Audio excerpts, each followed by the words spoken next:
Welcome to the deep dive.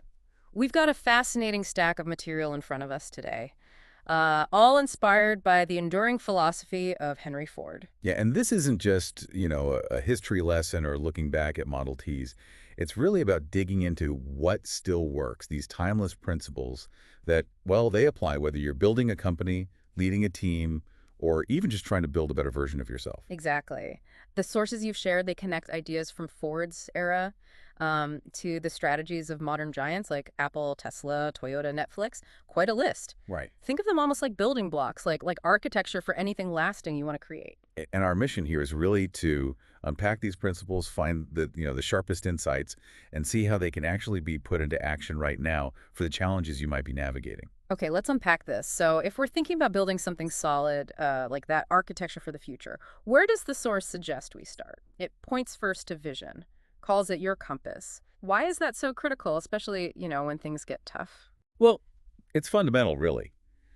The source makes a strong case that in moments of crisis, or let's say turbulence, focusing on your vision is what actually generates action. It helps you find solutions. Right. Leaders who keep that future state in view and communicate it clearly, they keep teams moving forward.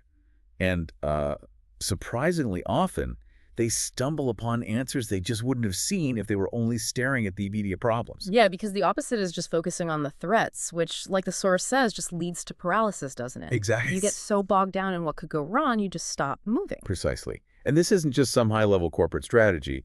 The source applies this idea directly to personal growth, too. Okay. Whether it's a career change, a health goal, maybe building a relationship, if you have a clear vision of where you want to end up, you're just much more likely to navigate the inevitable obstacles. Talent helps, sure, but the source argues it's really looking beyond the horizon that drives success in the end. I was really drawn to the practical side of this. It gives some really actionable steps, doesn't it? Like dedicating time daily just to connect with that goal, visualizing, writing it down. hmm And focusing ruthlessly on action, Yeah. asking, what's the very next step I can take right now? Instead of getting trapped in that endless loop of what if it doesn't work out analysis. Oh, and this one really hit home for me. Limit contact with people who are constantly just highlighting the obstacles. Yeah. Gravitate towards those who actually look for solutions. It's almost like practical self-preservation for your vision. The source even suggests viewing those crisis moments as a kind of test. A test. How so? Well, if an obstacle makes you completely abandon your goal, maybe, just maybe, the vision wasn't strong enough to begin with. Interesting. What's fascinating here is how that purpose behind the vision provides not just direction, but that deep well of resilience, both for individuals and organizations. It really is your compass. Okay, so once you have that compass, that clear vision, how do you make sure that what you're building is actually solid, like built to last? That brings us to the second point, quality. And the source really flips the script on this one, I thought. It really does. It argues that true quality doesn't come primarily from external checks, audits, ISO standards, or even just fear of being found out. It actually stems from an internal standard, self-discipline. It's like what you do when no one's looking. Exactly. It's about what you do when literally no one is watching. Here's where it gets really interesting with the examples. The source points to brands really known for quality, Apple, Toyota, Patagonia, and says they have this culture sort of baked in. It's not just a QC department. Is everyone feeling that responsibility? Right. Take Tesla, for instance. The source mentions how when early customers pointed out some, minor assembly issues, Elon Musk didn't just go hire more inspectors. No, he actually changed the feedback system right on the assembly line, empowered the workers themselves to find and fix errors before the car even moved on. That's embedding quality right at the source. Wow. And Toyota's famous Judoka principle is highlighted too, this idea that any employee has the right and actually the duty to stop the entire production line if they spot a problem. Exactly. It's quality happening in real time, driven by employee ownership, even when no one is formally watching, as the source puts it. And that single principle, born out of Toyota's system, has had a huge impact on manufacturing worldwide, often called lean manufacturing. Yeah, lean. Personally, the source suggests this is about keeping promises to yourself, right? Right. Doing your best work, even if it's not going to be formally graded or assessed. That's kind of a personal equivalent of that internal standard. Totally. And the recommendations are quite sharp, too. Asking yourself, okay, how would I do this if my personal reputation depended entirely on this one task. Oof. High bar. It is. It's about being your own toughest critic and defining quality by what you allow yourself to deliver before anyone else even lays eyes on it. And learning from those quiet masters, the source talks about people who just consistently do exceptional work without making a big deal about it. Right. Seeing that attention to detail not as wasted time, but actually as a sign of respect for the work, for the customer, and for yourself. Okay, so we've got vision guiding us, quality as our internal standard, but, well, the world changes constantly. How do you keep building and improving? That's where innovation and learning come in, and the source is crystal clear. You absolutely have to embrace mistakes. Oh, this is so crucial. Innovation thrives on experimentation, testing, and yeah, a willingness to fail. Errors aren't just, setbacks to be avoided. They are genuine learning opportunities. It's not just adapting, is it? No. Progress doesn't just come from adapting to whatever's new, but from actively challenging the way things are currently done, saying, wait, does it have to be this way? Companies like Google, Netflix, Spotify, they get mentioned because they actively try to create environments where it's actually okay to try things that might not pan out. That psychological safety seems key for rapid learning and, well, innovation. Absolutely. Think about Netflix. First, challenging Blockbuster's whole model with mail-order DVDs. Right, I remember that. And then challenging their own model by moving to streaming, and then again into creating their own content. It was this constant questioning of the norm. Or Steve Jobs pushing his engineers at Apple, telling them to think again about what was supposedly technically possible. That led to products that changed whole industries precisely because they refused to just accept it can't be done. And James Dyson, the source, mentioned him creating, 5,126 non-functional prototypes Wow. before hitting a working vacuum cleaner. He saw each one as a lesson. He apparently said things like, I love failure. Each teaches me what not to do again. It's really about seeing errors as data points, not, personal flaws or stigma. And that beta culture at places like Google, launching things like Gmail while they were still clearly iterating, prioritizing that speed of deployment and getting real user feedback over waiting for some theoretical perfection. Yeah, get it out there, learn fast. Personally, this disruptive thinking means questioning the assumptions in your own life, too. Asking, does it really have to be this way? Okay. And learning from your own mistakes means actually pausing for reflection, treating those errors as valuable information. Continuous personal growth, the source suggests, is about regularly asking, okay, what could I do better today? And actively seeking feedback, even when it's, frankly, uncomfortable. There are a ton of practical recommendations here, but a few really jumped out, like consciously challenging just one accepted rule or assumption in your work or life each week. Just one. Yeah, small steps. And replacing phrases like, oh, that's not how it's done around here, with, what if we tried it differently?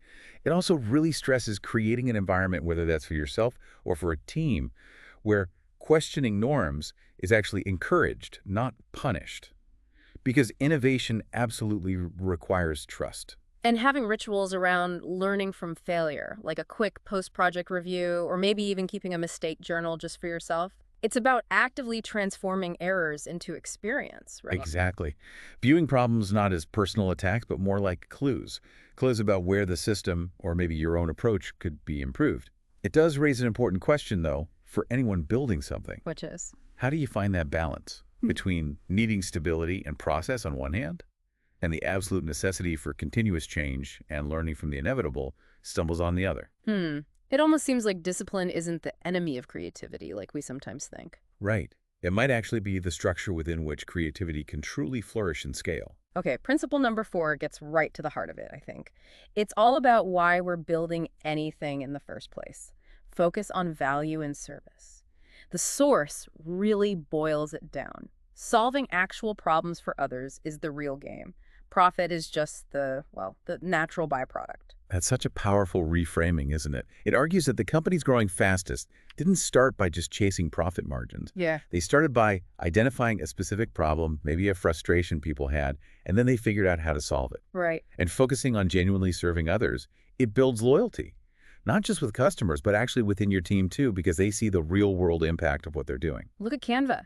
They started by solving a pretty simple problem, making it easier for everyday folks, like students, to create decent-looking presentations. They focused on utility step by step, and, well, look at them now, a multi-billion-dollar company. Or IKEA. built entirely on the idea that functional, well-designed furniture shouldn't only be for the wealthy. They focused laser-like on the practical needs of the average person looking for affordable home stuff, and they totally revolutionized the market by providing that specific value. And Zappos, they're legendary for customer care, but the source emphasizes it wasn't just about, like, scripted politeness. Well, at all. Their call center team was genuinely empowered to solve people's problems, whatever they were, often going way above and beyond. That built this incredible reputation for genuine care. It proves service is a whole philosophy, not just a department or a script. Even Starbucks, under Howard Schultz, providing health insurance to part-time baristas, that wasn't just a nice perk. The source frames it as viewing those employees as actual partners. Investing in your team's well-being, it builds loyalty and helps ensure they uphold that quality standard in every single customer interaction. The source brings it right back to Ford again. He didn't just sell a car, did he? With the Model T, he was selling freedom, access, opportunity, making it affordable for the average family. Yeah. He saw what people actually needed: reliable, simple, personal transport. And you hear those stories about how the car literally saved farmers half a day's work. That's real utility. And personally, this translates to realizing your own value comes from solving problems for others. Thinking, how does my work actually translate from just theory or tasks into something that genuinely serves someone else? The source calls service to others the highest form of influence, giving more than expected, helping others grow, solving their burning issues. It really flips the traditional business model completely on its head, doesn't it? It does. It's not about pushing features or focusing only on the transaction. It's about the impact, the genuine help, and building that connection. The recommendations here are simple but pretty challenging. First, truly define the actual problem you're solving, because if you don't know that, You can only sell. You can't really help. Exactly. And then consistently deliver more than expected. Surprise people with helpfulness, speed, or just genuine care. Okay, now, how do you make all this happen consistently? Especially as things get bigger or more complex. That's where the next principle comes in. System, process, and simplicity become the engine. The core idea here seems to be complexity is expensive. Simplicity is scalable. absolutely. The source points out, and it's quite insightful, that modern companies are often weighed down more by their own internal complexity. Too many processes, fragmented communication, unnecessary steps, than they are by external competition. That makes sense. Simplicity isn't just about aesthetics, like a clean design. It's deeply functional and efficient. Apple's success is a prime example, right? Their intense focus on design and functional simplicity, fewer models, fewer buttons, intuitive interfaces, it builds incredible loyalty. But it's not just easier for the user. That simplicity likely makes their internal processes way more manageable, too. And look at Ryanair on the other end of the spectrum. Their whole business model is built on radical operational simplicity. One type of plane, minimal staff, direct flights. You only pay for exactly what you need. Right. It might seem rigid to some, but it made them one of the most profitable airlines in Europe by ruthlessly cutting out complexity and waste. Amazon gets mentioned, too, for the sheer amount of planning they put into the systems behind things like Prime Logistics way before launch.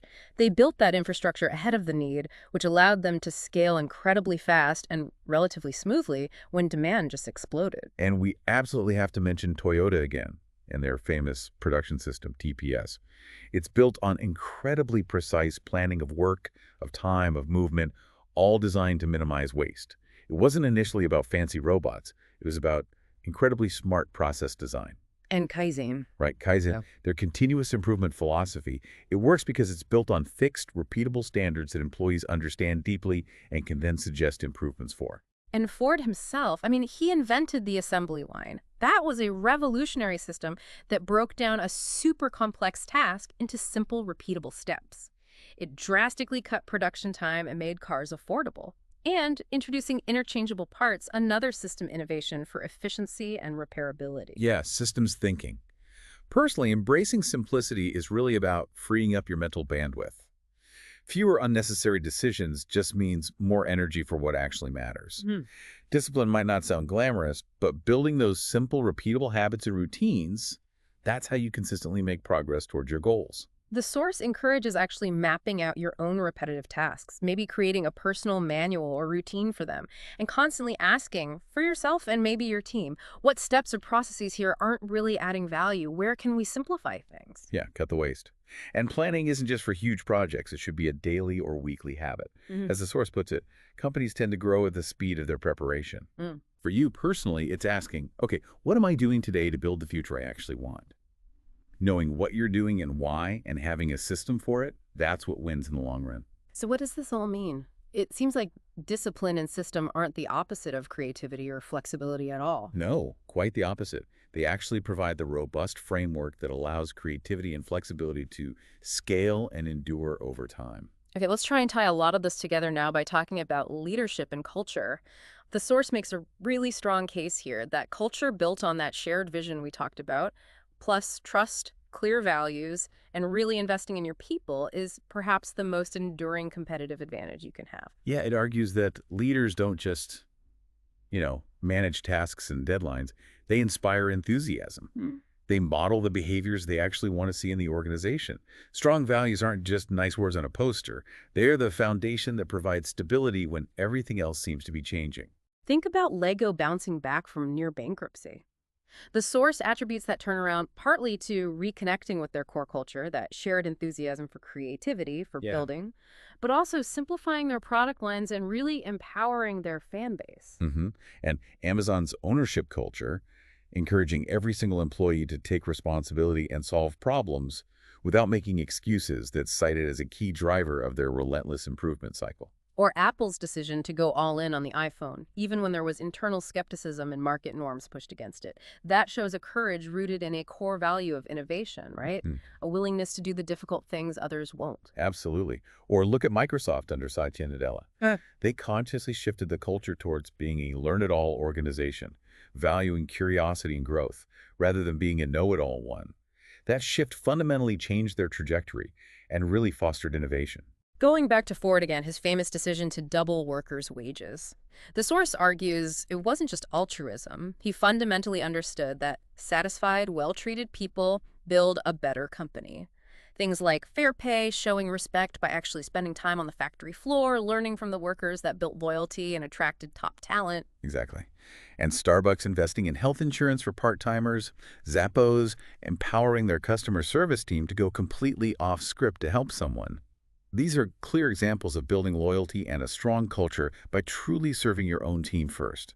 Reputation isn't just PR or marketing spin. Yeah. It's the sum total of every single interaction, built on consistent values and genuine care. And personally, this means your own reputation is a direct result of your character. It's built slowly through consistent actions, especially the ones you take when you think no one is watching. Like, what would people honestly say about you if asked when you're not in the room? Your work, your attention to detail. Mhm. The source says it's your signature. Yeah. And growth is presented as a conscious choice, Mm. not something that just magically happens to you. Yeah. It's driven by that discipline and reflection we keep coming back to. A person with strong values has that internal foundation, that core that helps them stand firm when challenges inevitably arise. And consistency in your personal life, doing the unseen work, dragging yourself out of bed when you don't feel like it, keeping those small promises you make only to yourself.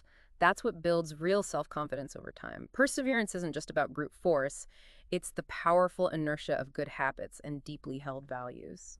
The practical recommendations here really emphasize empowering people, celebrating enthusiasm, being willing to pursue exciting ideas even if they don't have a guaranteed payoff. For leaders, it's about asking tough questions like, do my people feel my support or do they only feel my expectations? And actually fostering a culture of solutions, not excuses. It sounds like it's about choosing truth, even when it's uncomfortable, rather than always opting for comfort. Preparing for growth by building those systems for feedback, learning, and clear responsibilities before you're in crisis mode and desperately need them. Exactly. What's fascinating here is that the source basically suggests this commitment to culture, to values, might actually be the single most enduring, sustainable advantage you can possibly build. Okay, finally, wrapping all these powerful principles together, we get to the last one: action and perseverance. Because the most brilliant vision, the highest quality standard, the smartest systems, well, they don't mean much without actually taking the step and then staying the course, right? Absolutely. The core principle here is incredibly simple, but often surprisingly difficult in practice. Action beats analysis paralysis every time. You just have to take that first step, even if it's small, even if it's imperfect. And then crucially, you have to keep going consistently, despite the obstacles that will definitely show up. You see this with successful startups all the time, don't you? They often launch a minimal version, like an MVP, really quickly. They get feedback, they iterate rapidly, they don't wait around for perfection, they improve on the fly. Waiting often means missing the market entirely. Ford did exactly this with the Model T. While his competitors were busy perfecting luxury cars for a tiny elite market, he focused intensely on getting a reliable, simple, affordable car out to the masses quickly. He iterated and improved the process along the way. Delivering that value faster just dominated the market. Instagram is another great example. It started as a much more complex app called Burnin, apparently, but based on user feedback, they ruthlessly simplified it down to just photo sharing and launched that. That speed of learning and deployment totally trumped waiting for a flawless but maybe overly complex start. hmm And perseverance is just baked into so many success stories, like J.K. Rowling facing countless rejections before Harry Potter finally took off, or the Airbnb founders facing outright mockery initially, but turning that doubt into fuel to take the next step. It's really the habit of continuing when things get hard. So for us personally, it's about choosing action over getting stuck in endless fear analysis. That first step is often the hardest, but it's the most critical. And perseverance isn't some mystical quality. It's a habit you can actually train staying the course, especially when you don't feel motivated. Those small, regular steps, guided by your vision and supported by your systems and habits, they really accumulate into significant progress over time. It's important not to judge yourself just by one bad day or one setback. Look at the trajectory over weeks or months or even years. A strong long-term vision helps you override those fleeting short-term emotions. Rely on your rhythm, right? Your habits, your routines, and maybe celebrate the small wins along the way. Just staying on track today can be a victory in itself sometimes. Totally. The practical takeaway here is super clear. Focus on action. Ask yourself, what's the single next step I can take right now? Yeah. Teach yourself and maybe others around you to act small, to launch the prototype, to not wait for ideal conditions that might never arrive, and celebrate taking that first step, not just waiting for the perfect finished product. Yeah. What's fascinating here, wrapping it all up, is the source seems to suggest that consistent, sometimes imperfect action guided by vision, supported by simple systems and a strong culture, is ultimately far more powerful than any grand, perfect plan that just stays on the drawing board. Wow, that was a true deep dive. Yeah. From really clarifying your vision to building quality through those internal standards, embracing failure as fuel for innovation, relentlessly focusing on serving others, building simple but powerful systems, fostering a strong culture, and finally, the sheer power of action and perseverance. These principles, inspired way back by Henry Ford, feel incredibly relevant today, still. They really do. They show that lasting success isn't necessarily about having the newest tech or the biggest budget right out of the gate. It's much more about these fundamental approaches to your work, to people, and to how you face challenges. It boils down to strategy, discipline, and a relentless focus on continuous improvement. And it's so clear these ideas aren't just for big businesses. They apply just as much to building a life you're actually proud of. It's about cultivating that internal compass, learning from absolutely everything, and focusing on bringing real, tangible value to the world around you. Exactly. Perhaps the single biggest takeaway is that building anything truly lasting, whether that's a car, a company, or your own future, requires a conscious, systematic effort, detail by detail, day by day. So what does this all mean? Maybe the final thought for you to consider is this. If your future truly is an architecture, something built systematically day by day, what kind of structure are you building today? And does it genuinely align with the vision you truly have for yourself? That's a powerful question to sit with. Indeed. Thanks for joining us for this deep dive.